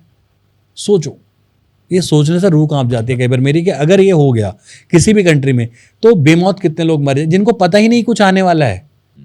वो तो प्राकृतिक आपदा समझ के हो जाएगा काम तब तक। तो हम मिसयूज पे ध्यान नहीं देते, हम यूज पे ध्यान दे रहे हैं। आपका एक फेसबुक का अकाउंट है, आप उसको काफी टाइम से यूज नहीं कर रहे, बन के छूट गया, आपने सोचा ठीक है पासवर्ड नहीं मिल रहा, चलो ठीक है मैंने हैक ही कर लिया, अरे उसमें कुछ नहीं था, ऐसी मेरी कोई पर्सनल फोटो नहीं है, मेरी कोई चैट नहीं है। लेकिन अगर उसी से, क्योंकि वो आपने बनाया, आपकी डिवाइस पे बना था, मैं राहुल गांधी को कुछ ऐसा मैसेज कर दूं जिससे वो ऑफेंड हो जाए, तो सर वो लाल बत्ती की गाड़ी आपके घर आएगी लेने, आपको मेरे घर नहीं आने वाली। एंड जब तक आप उसको क्लैरिफाई करेंगे मैं नहीं था, आसपास के लोग देख लेंगे कि सवारी तो हुई है। ये चीज़ मतलब ये लोग भूल जाते हैं कि ये सब भी हो सकता है। हमें लगता है कि यार हमारा डेटा ही सब कुछ नहीं है। आप अपने आप में डेटा हो, आपका एग्जिस्टेंस मैटर करता है। तो ये तो वो लोग हो गए जो हैं एक्टिव। जो लोग ये सोचते हैं कि भाई साहब हम तो बहुत सिंपल लोग हैं, हम तो है ही नहीं सोशल मीडिया पे, हाँ उनका ज़्यादा नहीं। देखिए अगर जो सोशल मीडिया पे ज़्यादा नहीं है ना, उनके साथ कुछ नहीं होता। आपने सुना होगा बाहर की कंट्रीज़ बहुत फंडिंग करती हैं, चाइना और पहले तो पोलैंड से भी आता था, और मिडिल ईस्ट की बहुत कंट्रीज़ हैं, लेट्स नॉट नेम देम। तो ये जितने पहले पनामा चैनल वगैरह चलते थे, ये पैसा इंडिया में तो आ रहा है, इंडियंस के लिए थोड़ी आ रहा है, उनके बैठे लोगों के लिए आता है ना। पहले तो FCRA बहुत कॉमन था, लोग FCRA के नाम पे पैसा ले लेते थे, घुमा देते थे। जब से FCRA का चैनल ब्लॉक हुआ है पैसा आ रहा है, लेकिन वो पैसा जा कहाँ रहा है? यही जा रहा है जहाँ आप कह रहे हैं ना हम तो सोशल मीडिया में एक्टिव नहीं है, हमारे साथ क्या है, हम तो सिंपल लोग हैं। आपका SBI का खाता ले लिया जी मैंने, आप समझ रहे हैं, SBI का खाता ले लिया। मैं सोशल मीडिया पे नहीं हूँ फिर भी ले लेंगे। मैं UPI भी नहीं करता फिर भी ले सकता। आपके UPI तो मैं करूँगा ना, आपका तो नाम चाहिए सर। मतलब मैंने उसको लिंक भी नहीं किया है UPI वगैरह से, फिर भी हमारा अकाउंट डिटेल्स जा सकता है। बिल्कुल, कुछ टूल्स होते हैं, OSINT के टूल्स होते हैं, ठीक है, इनको कहते हैं बेसिकली अगर आप देखें तो ओपन सोर्स इन्फॉर्मेशन टूल्स। इनसे काफ़ी कुछ एक पर्सन के बारे में पता लगता है। अगर वो पर्सन कहीं भी नहीं है, बैंक में तो होगा पैसा। अगर देखो जब तक आप अपना, आज के टाइम में मैं क्यों कहता हूँ कैश इज़ द किंग। आपकी जेब में पैसा है तो बंदा धक्का मुक्की करके लूट सकता है, उसके लिए मैं सक्षम हूँ, मैं देख लूँगा। भाई अगर अकाउंट से ले गया तो फिर तो खली भी क्या ही कर लेगा, खली भी बैठा ही रहेगा। आपका पैसा आपके पास है तो एक बैंक में ही होगा, विच आई बिलीव। अब आपको क्या लगता है जब आप किसी बैंक में खाता खुलवाते हैं आपको कैसे कॉल आनी स्टार्ट हो जाती हैं? क्रेडिट कार्ड ले लो, इंश्योरेंस ले लो, बहुत से डेटा आप ही का तो बिकता है बाहर। आपके बच्चे ने आज एक जगह एग्जाम दिया, मान लो XYZ किसी कोचिंग इंस्टीट्यूट का, ठीक है, आपके पास कॉल आती है क्योंकि डेटा तो आप ही का जा रहा है। आपका डेटा कौन देता है बाहर? बैंक वाले। मुझे जो सबसे ज़्यादा डर लगता है ना, बैंक वालों से लगता है। बैंक वाले डेटा कॉम्प्रोमाइज़ कर, नहीं तो किसी को क्या पता किसी के अकाउंट में कितने पैसे पड़े। जो ये अटैकर हैं इतने मतलब जो कहते हैं सधे तरीके से पैसे वालों को के पास क्यों जा रहे हैं? जाओ ना जिसके खाते में 1600-1700 रुपये पड़े उस पर भी ट्राई मारो। नहीं, ये कहाँ जाते हैं? जिसके पास एक्चुअल में इतना पैसा है कि उनके दिन का गल्ला चल जाए। अरे डेटा कौन दे रहा है? कोई अपना। देखो सर, इनसाइडर हर जगह होता है, चाहे वो अपना दलाल स्ट्रीट हो चाहे बैंक हो, बिना इनसाइडर के धंधे नहीं चलते हैं, ये मुझे पता है। तो आपका कोई भी अगर ऐसा अकाउंट है जो आप यूज़ नहीं कर रहे हैं, आपको लग रहा है पुराना है, इसकी चेकबुक भी नहीं है, छोड़ो हमने नया HDFC में खुलवा लिया, लेकिन वो SBI का मेरे काम तो आ गया। बीइंग एन अटैकर मैंने बोला यार जरा 10 एक अकाउंट दियो जो म्यूल पड़े। म्यूल मतलब जिनका काम नहीं है। म्यूल होता है बेसिकली गधा घोड़ा, क्या बोला जाता है उनको, टट्टू, उनका काम ढोने का होता है म्यूल अकाउंट्स। तो मैंने वो अकाउंट ले लिया। अब मेरे पास जो बाहर से पेमेंट आनी है मैं अपने अकाउंट में तो नहीं लूँगा ना, मैं एक पार्किंग अकाउंट होते हैं उनको, जैसे यूक्रेन का है अलग अलग, एक पार्किंग अकाउंट में लिया, उससे मैंने अलग अलग 20 खातों में डाल दिया। अब वो 20 खाते वो हैं जिनके पास कुछ नहीं था आज तक, ठीक है, उनका KYC कराया जाएगा। अब एक बात बताओ, वो बंदा बैंक नहीं गया कभी भी दोबारा उस खाते के लिए, तो उसका KYC कैसे हो रहा बिना आप इनसाइडर के? खाता चालू नहीं हो सकता ना, खाता डोरमेंट हो जाता है। मेरे 2 अकाउंट है, एक मेरा बिजनेस पार्टनर था, ही इज़ नो मोर, तो हमारा एक अकाउंट था वो डोरमेंट हो गया क्योंकि we are not using it, फिर मैंने उसको प्रॉपर क्लोज करा दिया। बट डोरमेंट भी होता है, मैसेज आता है, तो वो दोबारा मेरी मर्जी के बिना कैसे एक्टिव हो सकता है अगर कोई इनसाइडर नहीं मिला तो आज के टाइम पे यही है। देखो इंडिया में क्राइम रेट इसलिए बढ़ रहा है ना, क्राइम करने वाले बहुत समझदार लोग हैं, बाहर वाले नहीं है, सब अपने ही हैं। एक ऑनलाइन हैबिट जो आपको लगता है कि बंद करवानी चाहिए अगर आपको मौका मिले हिंदुस्तानियों की, तो वो क्या होगी? देखो है तो बहुत सारी। सबसे पहले तो मैं ये कहूँगा भाई पॉर्न देखना बंद कर। लिटरली मतलब यार तुम लोग नहीं समझ रहे, एक तो पॉर्न से वैसे ही तुम्हारे बहुत नुकसान हो रहे हैं, ठीक है। प्रेमानंद महाराज जी के सुन लिया करो, कम से कम हमारी नहीं सुन रहे तो वो तो श्रद्धेय हैं सबके। पॉर्न देखने से ना आपका कोई फायदा नहीं है, ठीक है। जो मज़ा आप ढूंढ रहे हो वो मज़ा यार आप कुछ काम वाम करके ढूंढो, मजाक की बात नहीं है। नशा हर चीज़ में है, आप नशा गलत जगह ढूंढ रहे हो, ठीक है। और दूसरी बात, क्या आपको पता है सबसे ज़्यादा इन्फेक्टेड दुनिया में टॉयलेट सीट नहीं होती है या वो नोट नहीं होता है, वो होती है पॉर्न वेबसाइट। इतनी इन्फेक्टेड होती है, the moment you are on it आपकी रेकी स्टार्ट हो जाती है, आपकी इंटरनेट ब्राउजिंग की हैबिट्स स्टार्ट हो जाती हैं। वो ले लेती है कि बंदा कहाँ कितनी देर अपना विचरण कर रहा है, इसके बाद कहाँ जा रहा है, क्योंकि कुकीज़ भी होती हैं उसमें। कई बार आप क्लिक कर देते हो, उसमें आता है ना कि फ्री मेंबरशिप चाहिए सो एंड सो, मतलब शीला दीदी या किसी दीदी की, आप क्लिक कर देते हो उसमें, तो वो आपको इतना भारी पड़ जाता है, शीला दीदी को सॉरी, पर इतना भारी पड़ जाता है ना, वो आपका पूरा फ़ोन कॉम्प्रोमाइज़ होता है। अब आपका फ़ोन तो कॉम्प्रोमाइज़ हो गया, इससे मुझे आपको क्या, लेकिन बॉस अगर आप मैरिड तो आपकी बीवी का भी नंबर है उसमें, ये मत भूलना। आपके पिताजी का भी नंबर है जो शायद सुबह शाम हनुमान चालीसा पढ़ रहे हैं। आपने तो अपनी अलग आरतियां कर रखी हैं, लेकिन उनकी चालीसा पे फर्क पड़ेगा। तो अगर आपका फ़ोन हैक होता है तो खाली आपका नहीं अटैक हो रहा है, वो आपसे जुड़े हर एक इंसान की इंफॉर्मेशन उससे ले रहा है। तो आपका बचना या आपका अवेयर होना उतना ही ज़रूरी है जितना एक समाज में एक टीचर का होना। टीचर सबको सिखाता है कैसे क्या करना है, तो आप अपने परिवार के लिए वो टीचर बन सकते हैं। पहले खुद अवेयर हो, फिर औरों को करें। दूसरी सबसे बड़ी हैबिट है सर ये रील स्क्रॉल करने की। रील की स्क्रॉलिंग आप यकीन नहीं मानेंगे, ये अभी काफ़ी सारे साइंटिस्ट भी इस पर रिसर्च करें। आप 7 मिनट से ज़्यादा किसी एक टॉपिक पे लग जाते हैं ना, आप उसमें खो जाते हैं। जैसे अभी आप देखेंगे, आप कहीं पर भी कोई शॉपिंग वॉपिंग कर रहे हैं, आपने कोई जूता देखा, तो उसके बाद आपको ना हर साइट पर ऑलमोस्ट दिखता है ये कुकी इंजेक्शंस वगैरह होते हैं, क्योंकि वो कुकी ले लेता है। आप उसको पता है कि यार ये पर्सन इसको देख रहा है, इसको तब तक पिच करते रहो कि जब तक या तो ले ही ना ले, ठीक है। उसके लिए तो सिंपल सेटिंग्स होती हैं फ़ोन में, वो आप ऑफ कर लोगे, वो आपको प्रेफरेंस वाली जो आपकी एड्स वो नहीं दिखाएगा बिल्कुल भी। लेकिन जब आप स्क्रॉल करते हो, इंस्टाग्राम का एल्गोरिथम इतना बुरा कहें या जो कहें, मतलब इतना घातक है कि अगर आप 7 मिनट तक किसी एक पर्टिकुलर टॉपिक को स्क्रॉल करो, आपकी पूरी फीड चेंज हो जाती है। ये मैंने करके देखा है खुद। मैंने अभी बीच में पद्मश्री वाले अवार्ड्स आ रहे थे बीच में, तो मैं पद्म अवार्ड को देखने लगा। आप यकीन नहीं मानेंगे, मेरी उस पर सिर्फ टेक रिलेटेड चीज़ें आती थी और 1-2 उसके आ जाते थे ऑफर शूज़ वगैरह के। उसके बाद से सिर्फ पद्म अवार्ड्स के आने लगे, मेरी पूरी फीड किल हो गई। तो इसलिए स्क्रॉलिंग बहुत खतरनाक है। खुदा ना खास्ता बच्चे ने कुछ ऐसा देख लिया जो उसको नहीं देखना चाहिए, ठीक है, तो फीड उसको फिर वही दिखाती जाएगी और वहाँ से पतन चालू हो जाएगा। अब वो चाहे हैकर्स के थ्रू हो, चाहे असामाजिक साहित्य कुछ पढ़ ले बच्चा उसके थ्रू। 5 साल जो अगले हैं उसमें अभी तक का जो थ्रेट है वो तो हमने देख लिया। ऐसे क्या थ्रेट है जो हम नहीं देख पा रहे हैं अगले 5 साल में, जो आपको दिख रहा है कि रियलिस्टिकली आने वाले हैं साइबर थ्रेट्स? देखिए साइबर थ्रेट एक तो सबसे पहले पकड़ेगा रियल एस्टेट वालों को। अच्छा। जो कि सुनने में बड़ा अटपटा है, बट आप देख रहे होंगे आजकल कि एआई से बहुत जल्दी एक आप अच्छा नक्शा बना सकते हैं। 3D प्लास्टिंग हो जाती है उस पर, जिसे 3D होलोग्राफी इमेज भी कहते हैं, या आप 3D के थ्रू कोई हाउस प्रिंट करना चाहते हैं, उसका नक्शा बनाना चाहते हैं, तो ये सब बहुत जल्दी होता है। तो फेक वेबसाइट रियल एस्टेट की बहुत बढ़ गई हैं। एंड हर इंसान का इवेंचुअल सपना क्या है? अपना घर। वो 5-5 लाख की बुकिंग ले रहे हैं, आपको पता है? 5 लाख की बुकिंग दो, सिर्फ 5 लाख की, और उसके बाद ये पर्टिकुलर इतना बड़ा 1 बीघे 2 बीघे का प्लॉट आपका, सोचो छोटा अमाउंट ही नहीं है। तो रियल एस्टेट को बहुत मार पड़ने वाली है आज के टाइम पे। दूसरा, आने वाले अगर 5 साल की बात करें तो ये जो क्रिएटर कम्युनिटी है, जो अपने आप को इन्फ्लुएंसर कहते हैं या क्रिएटर कहते हैं, इनको इसलिए थोड़ा बचने की जरूरत है बिकॉज आजकल बहुत सारे ना अनसॉलिसिटेड ट्रांजैक्शंस होते हैं, ठीक है, जो सब इनके नाम पे हो रहे हैं। अब आप देखें, एक सिंपल सा है, अगर मैंने लेट्स से किसी XYZ इन्फ्लुएंसर या क्रिएटर को बोला कि मैं आपके साथ काम करना चाहता हूँ, there is a brand deal for you, मैं क्या करूँगा? कॉन्ट्रैक्ट ही तो भेजूंगा। कॉन्ट्रैक्ट PDF में होगा, उसको ओपन तो करना पड़ेगा। द मोमेंट ही और शी ओपन दैट फाइल, एक ट्रोजन चला गया।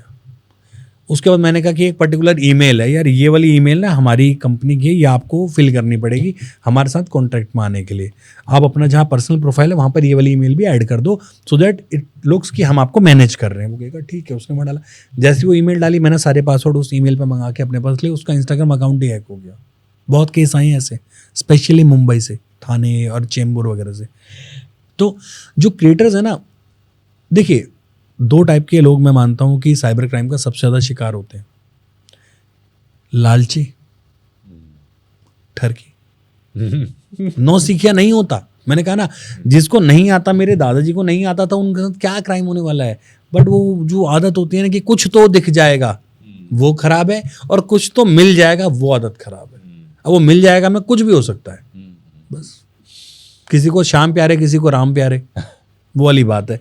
अब अगर आप ये देखें कि किसी क्रिएटर का लेवल ही है कि जो उसको भाई 30-40 हज़ार की डील मिलती है, मैं बोलूँ 2 लाख का है, वो पूरा दिन पीछे भागेगा, वो मुझे पर्टिकुलर चीज करेगा कि भाई, क्योंकि 2 लाख का उसको पता है उसका लेवल नहीं है, लेकिन आज वो 2 लाख लेगा तो कल 5 लाख पिच करेगा, वो मुझे भागेगा मेरे पीछे, फिर मैं जो मर्जी कराऊं उससे। तो ये चीज़ बहुत खराब है। मुझे ये बताइए कि इतने केसेस आपने देखे हैं, कभी कभी ऐसा होता है ना कि क्राइम को देख के भी आप कहते हो अरे गुरु बहुत मजा आ गया, कई बार तो हम फैन हो जाते हैं उसके भी। ऐसा कोई एक किस्सा? चल मैं इसमें नाम चेंज कर देता हूँ। एक तो किस्सा जिसमें मज़ा तो नहीं कहेंगे, लेकिन ये अपने आप में इससे हीनियस केस मैंने देखा नहीं था। अच्छा। एक पर्सन था, उसकी सिस्टर थी, मतलब they both were married to other people, तो उन दोनों का रिलेशन था बिफोर मैरिज भी। अच्छा। Brother sister, okay. And after marriage भी। तो somehow like once they are in some you know compromise position, तो उसकी बेटी वहाँ जाती है लेडी की, एंड देख लेती है। तो शी स्टार्ट सिंग कि लाइक मैं तो बता दूंगी एंड ऑल, ये वो। तो उसकी माँ उसके मतलब भाई को, मतलब मामा को बोलती है कि भाई now you have to do something with her as well, वरना ही तो राज खोल देगी। इमेजिन एक माँ, हम जैसे कहते हैं ना, एक आरतियाँ भी होती हैं माता नहीं कुमाता वाली, तो आजकल कुमाताएं भी बहुत हैं, ठीक है। तो वो उसको मतलब प्रोवोक करती है कि तू कुछ इसके साथ कर। वो तो खैर लड़की बच गई, ठीक है। उस लड़की ने रात को दौड़ लगा दी वहाँ से, ठीक है, अपने दोस्त के यहाँ पर। जब दोस्त के घर गई, और बहुत दूर का, जहाँ हम बैठे हैं ना, यहाँ से 20-22 किलोमीटर के रेडियस में ही है ये बात, बहुत दूर भी नहीं है, ठीक है। तो उसने दोस्त के घर दौड़ लगा दी, उसको शायद क्लिक हो गया, इंट्यूशन आ गया कि भाई अब तो कुछ गलत हो सकता है। 3 दिन तक तो वो घर नहीं आई, ठीक है।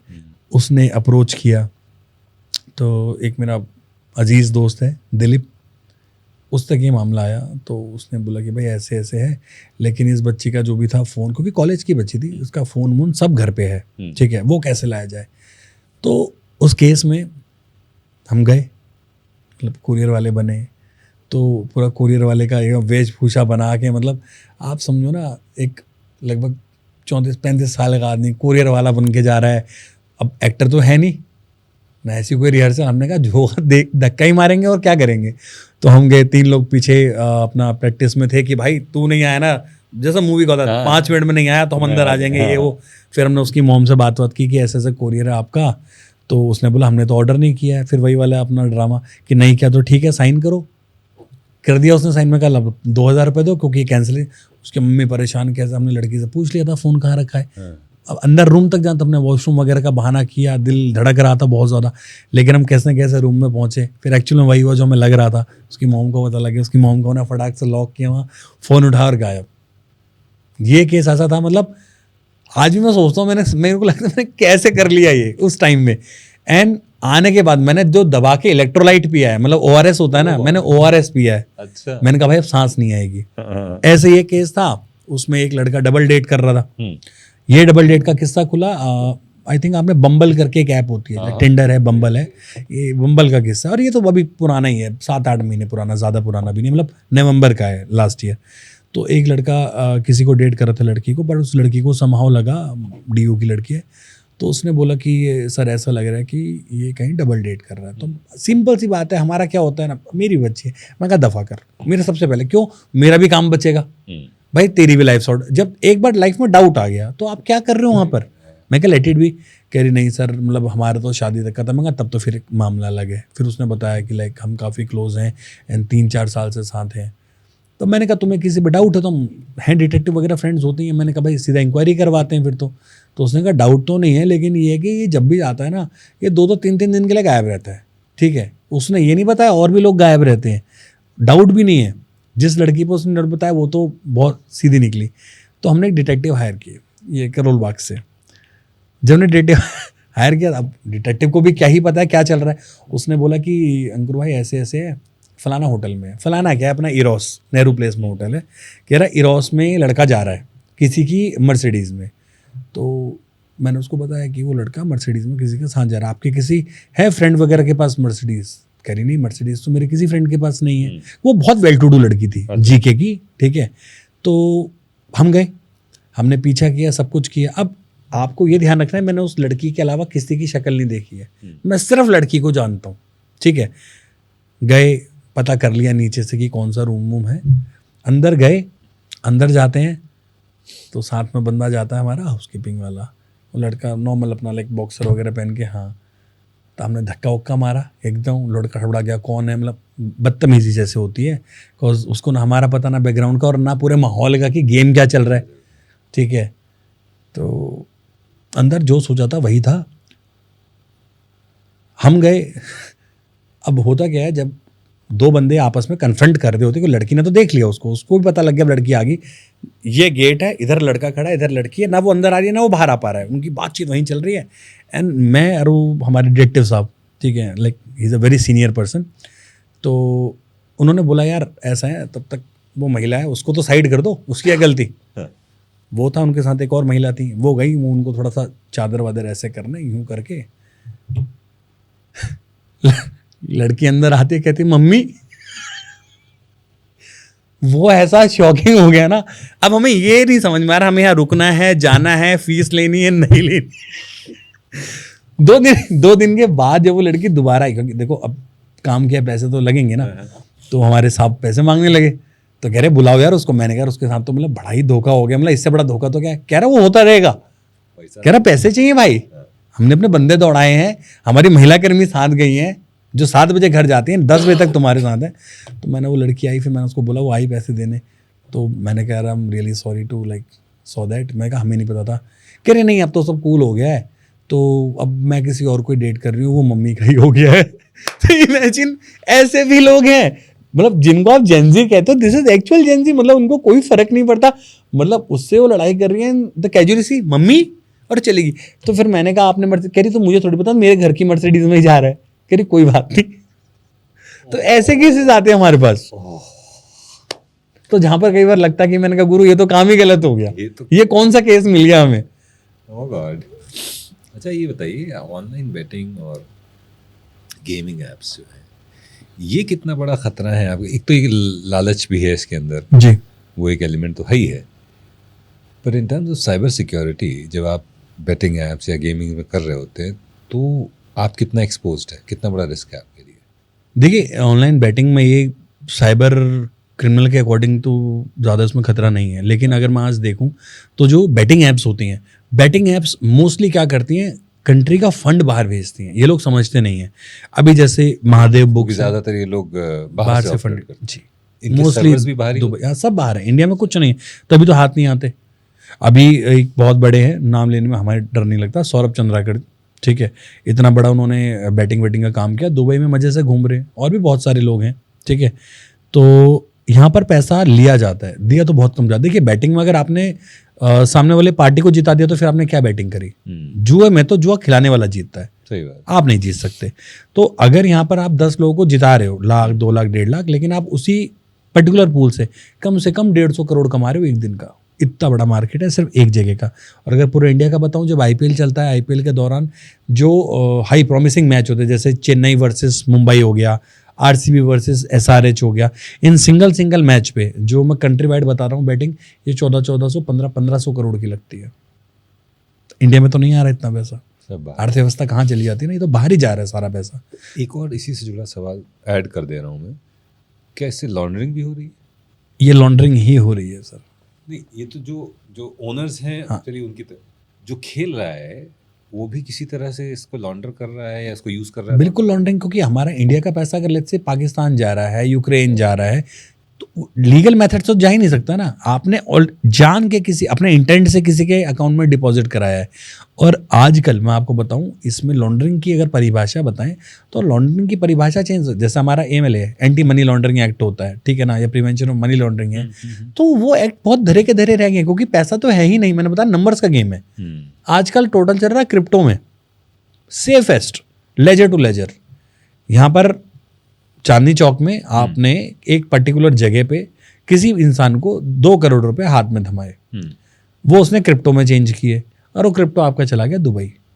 आपके पर्सन को वहाँ पर क्रिप्टो मिल गया, उसने वहाँ क्रिप्टो दिया और 2 करोड़ का जो भी उनका लाइक आधा % लोडिंग आधा % अनलोडिंग का करता है, 1% काट के आपको मिल गया।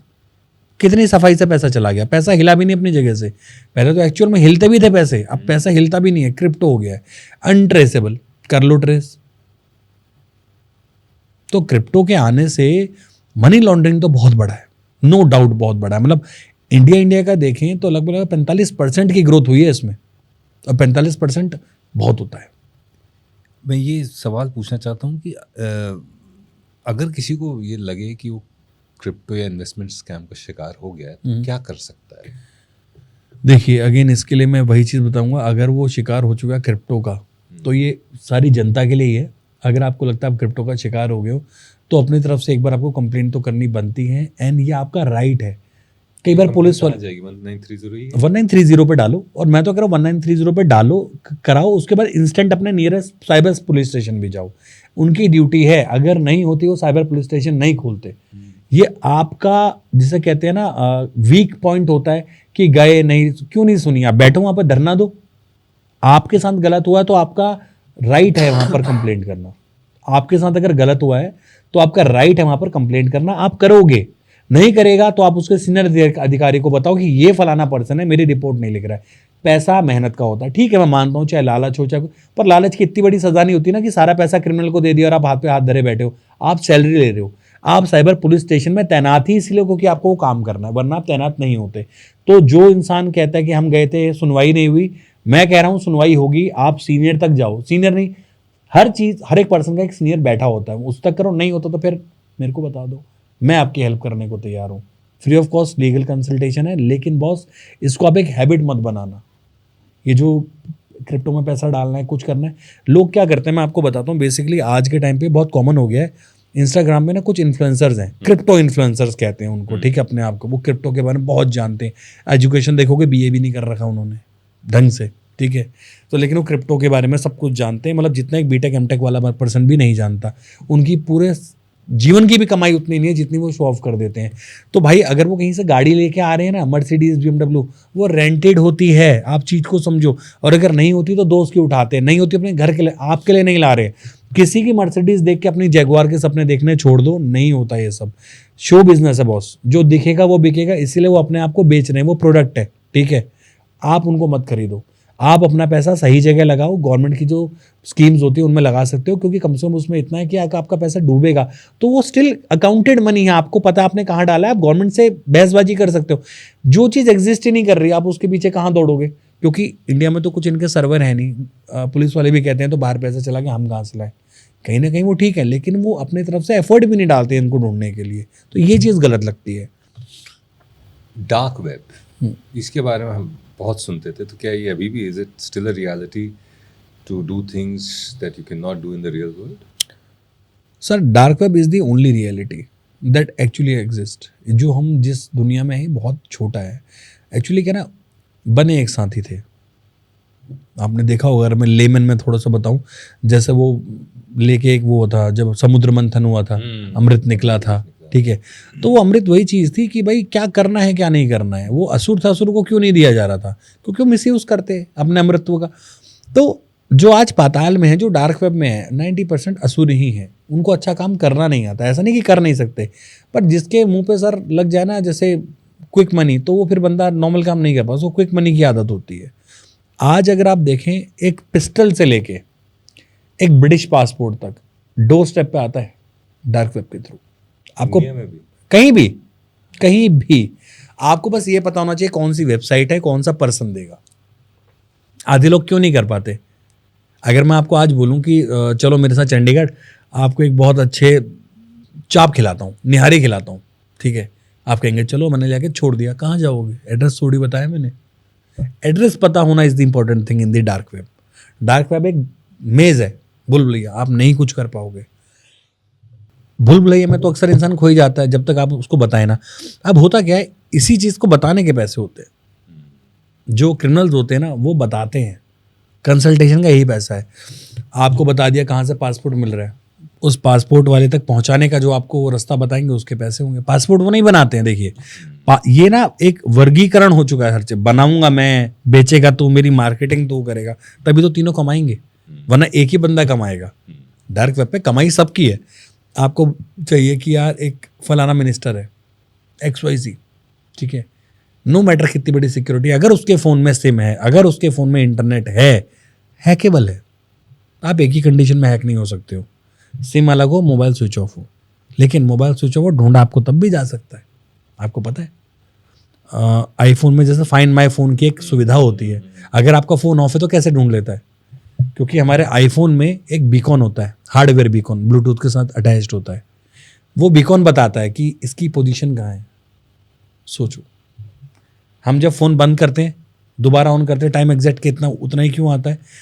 जैसे पहले सीमॉस बैटरीज होती हैं, CMOS like complementary metal oxide semiconductor.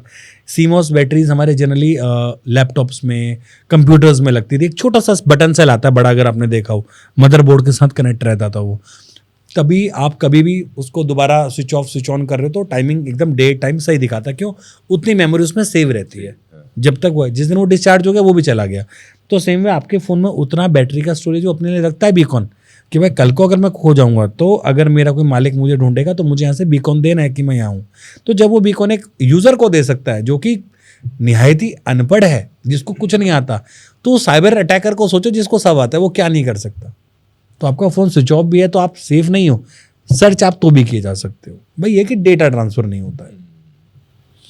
Cyber security expert होने के साथ साथ फिलैंथ्रोपिस्ट भी हैं आप, लोगों के बारे में भी बहुत सोचते हैं जी। 1 मिलियन साइबर वॉरियर्स, ये आपका एक मिशन है जिस पर आप काम कर रहे हैं। ठीक है, cyber security as a career option is the future, ये आप देखते हैं इसको किस तरह से? जी बिल्कुल, मेरा ये मानना है जब तक इंटरनेट है तब तक तुम पेट भर सकते हो, क्योंकि आज के टाइम पे ऐसा कुछ नहीं है जो इंटरनेट से अछूता हो।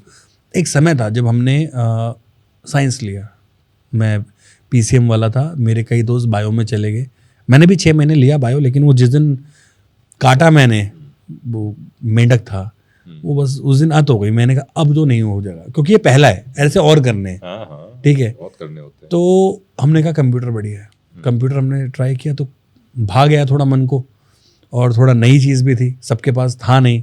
रिक्वेस्ट की, पिताजी लेके आए। स्टार्टिंग में तो गेम ही खेले, लेकिन गेम खेलते खेलते ना अचानक से एक दिन कोई फाइल खुल गई, तो उस फाइल में मैंने थोड़े से चेंजेस किए तो गेम चेंज हो गया। मैंने कहा ये तो ऐसे ही चलता है। फिर हम फ्रेंड्स के साथ खेलने लगे।